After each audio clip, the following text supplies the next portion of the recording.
തിരുവനന്തപുരത്ത് ദേശാഭിമാനിയിലെ മുൻ ജീവനക്കാരൻ CPIM-ന് വിമതനായി മത്സരിക്കുന്നു എന്ന വാർത്ത നമ്മൾ നേരത്തെ അറിഞ്ഞതാണ്. എന്നാൽ കൊല്ലത്ത് സമവായ മാർഗമായി പാർട്ടി പത്രത്തിലെ ജീവനക്കാരനെ ഇറക്കിയിരിക്കുകയാണ് CPI. കഴിഞ്ഞ തവണ നഷ്ടമായ സീറ്റ് BJP-യിൽ നിന്നും തിരിച്ചുപിടിക്കാനാണ് കാട്ടാക്കടയിൽ തുറുപ്പുചീട്ടായി G. വിജുവിനെ മത്സരിപ്പിക്കുന്നത്. കൊല്ലം കോർപ്പറേഷനിൽ CPI-യുടെ ഉറച്ച സീറ്റുകളിലൊന്നായിരുന്നു കടപ്പാക്കട.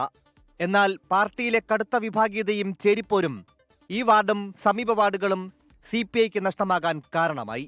CPI-യിലെ ഈ തമ്മിലടി മുതലെടുത്ത് BJP കളം പിടിച്ചു. കോർപ്പറേഷനിലെ ഏറ്റവും പ്രായം കുറഞ്ഞ കൗൺസിലറായി BJP-യുടെ കൃപാ വിനോദ് ജയിച്ചു കയറുകയും ചെയ്തു. ഇത്തവണ എന്ത് വില കൊടുത്തും വാർഡ് തിരിച്ചുപിടിക്കാൻ പാർട്ടി തീരുമാനിച്ചെങ്കിലും ആരെ മത്സരിപ്പിക്കുമെന്നായി. ഇരുകൂട്ടരും അവകാശവാദം ഉന്നയിച്ചു.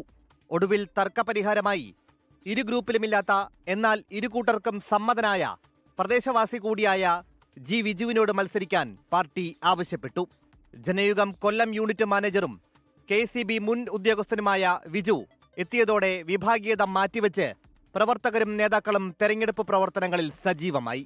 വളരെ ആവശ്യത്തിലാണ് ഞങ്ങൾ ഒത്തൊരുമയോടുകൂടി ഞങ്ങളുടെ ഏറ്റവും വലിയ ആവശ്യം പറ്റിയ തെറ്റുകൾ തിരുത്താൻ വേണ്ടി ഞങ്ങൾ ഒത്തൊരുമയോടുകൂടി ഏറ്റവും ഭംഗിയായിട്ട് ചിട്ടയോടുള്ള പ്രവർത്തനത്തിനാണ് സഖാക്കളെല്ലാം മുന്നോട്ടിരിക്കുന്നത്. CPI-ക്കൊപ്പം CPIM-ഉം വിജുവിന്റെ വിജയത്തിനായി ഒറ്റക്കെട്ടായി ഇറങ്ങിയിട്ടുണ്ട്. 24 കൊല്ലം.